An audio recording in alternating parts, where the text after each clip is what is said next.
Hi there, I'm Joe Gordon. I'm a family practice doctor and I'm the Chief Medical Information Officer for Southwest Minnesota region.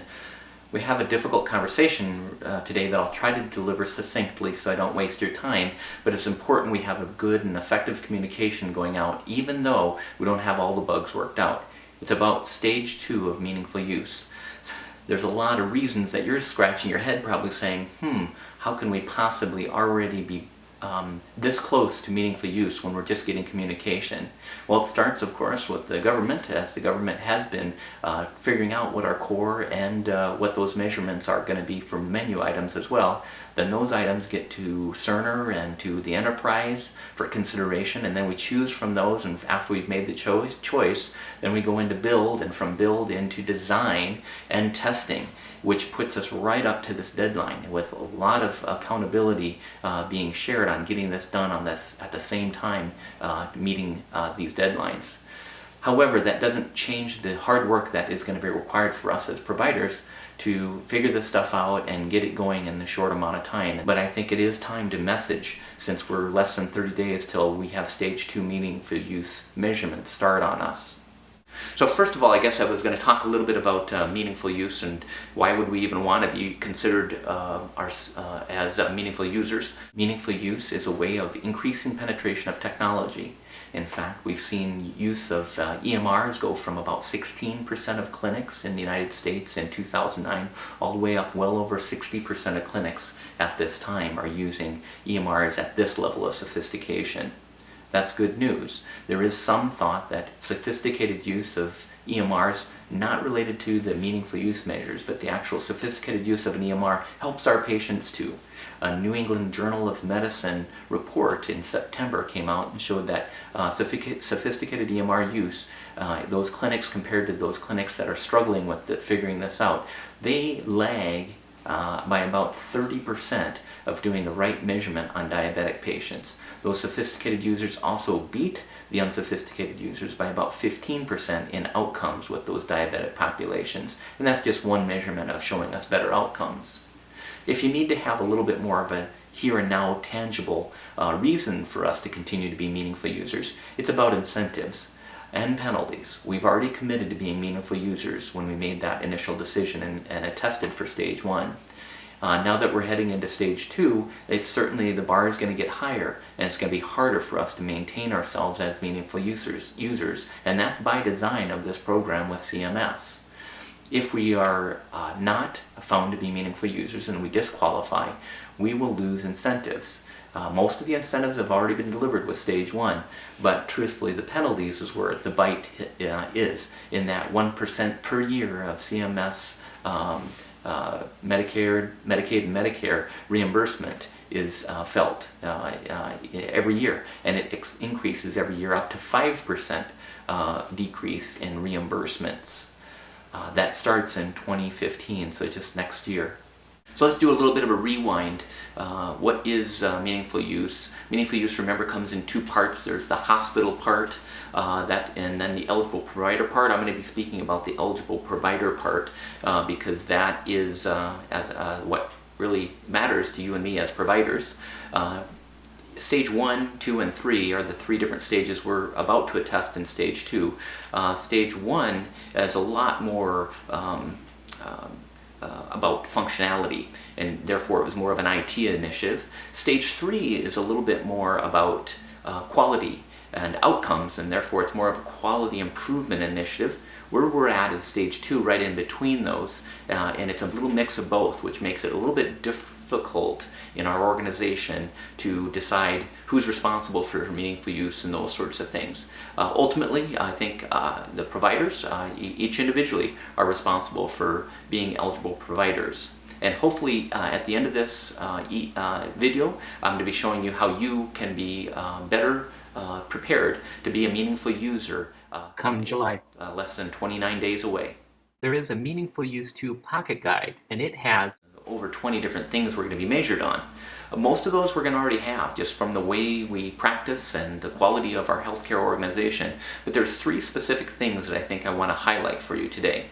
There is the family medicine history that is needing to change and make sure that we're doing that correctly. There is patient education that is specific for the diagnosis of which the patient's being seen, and lastly, using that portal.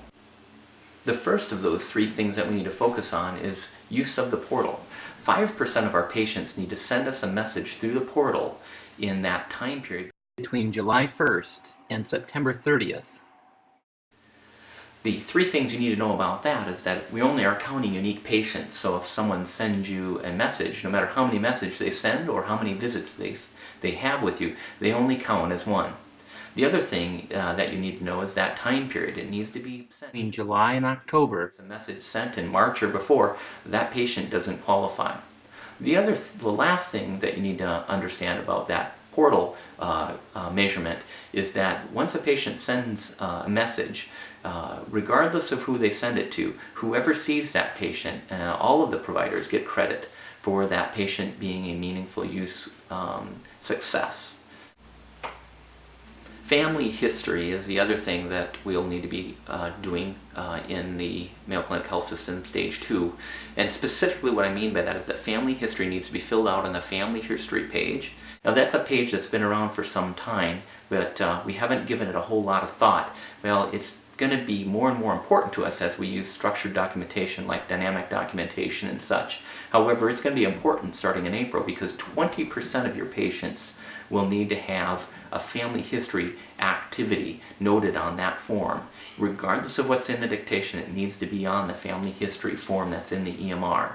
At the end of this video, I will show you a few points on how to utilize that widget and where it is and how you can be a meaningful user in that regard.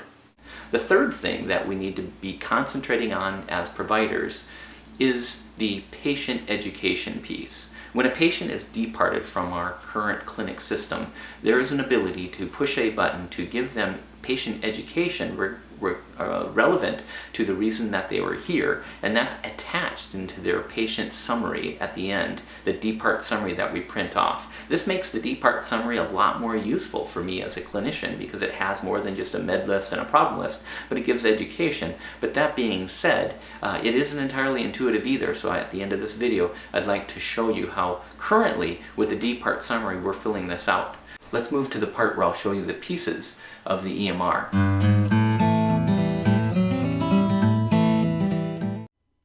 When recording family history, we need to go into the Histories and Procedures tab, and that'll allow us to flip into the Family History tab, and you can see here that there is nothing that's been recorded for this patient. And in the summary pages, we can see that the family history isn't recorded. Now these are active links, so if you click on Family History, it'll take you right to the Family History tab. You would push Add if you wanted to add something. Now we want to make it really simple, so we on some of our patients, like well child checks, we can just go in and grab a family member that's negative and select that to negative and hit Add. Now that will count for meaningful use. Now also if you have an entire family history, everyone they're related to is healthy, you can push the negative family history, or perhaps they're a member of a group home, they can be unknown, or if they're adopted, you can click these series of radial dials. Now we want to make this clinical as well, so you really want to add deep history of family history, and that'll help us with our clinical care. We give our patients and add to our documentation, like in dynamic documentation. So by pushing Add, let's say in this scenario, we have an aunt, and then we'll be able to click on the word aunt, and we can add in Aunt Lucy, who died from a stroke. So we'll click the deceased button and type in the word stroke. And when we hit OK, we'll return back. Now, let's say Aunt Lucy also had breast cancer. So I would click here and, oops, I realized I hit an error and added asthma. Well, I can right-click on where I added asthma and then clear that out. So that's how you get rid of mistakes. Double-clicking on the breast cancer that I selected allows me to put in extra information like comments like it was her left breast and she had a mastectomy, and really quite important, her age of onset at 44 years of age. And then I hit OK. Now that'll save all of Aunt Lucy's information here for our patient.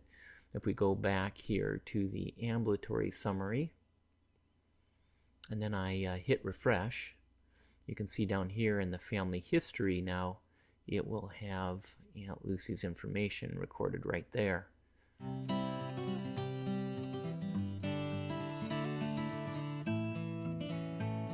Now, if I want to give the patient some patient education, I can do that through the D-part summary. So I push the D-part button. This gets us to the same old D-part summary we've been using for years, always wanting to make sure we do medicine reconciliation, which is really important. In this case, I'll stop the patient's Zithromax, and I'll push reconcile and sign.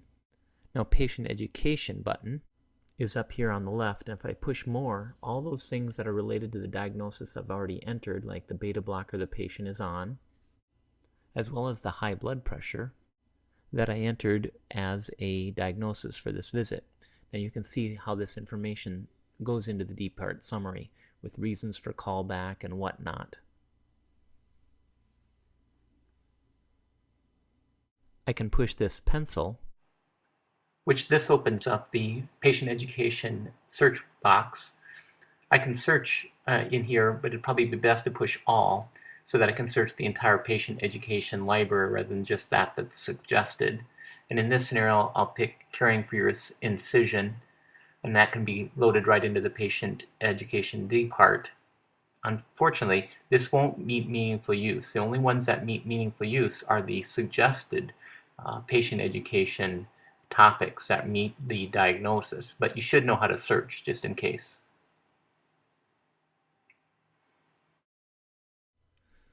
Okay, so this is the final product. I've got the information about the medication that I gave them, reading information about the high blood pressure, and then also caring for their incision. All is included on my patient summary.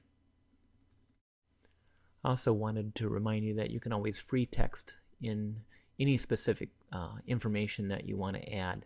In this case, I want to add to remind them to use our portal to send me information about their home blood pressure checks. Therefore, I'm killing kind of two birds with one stone.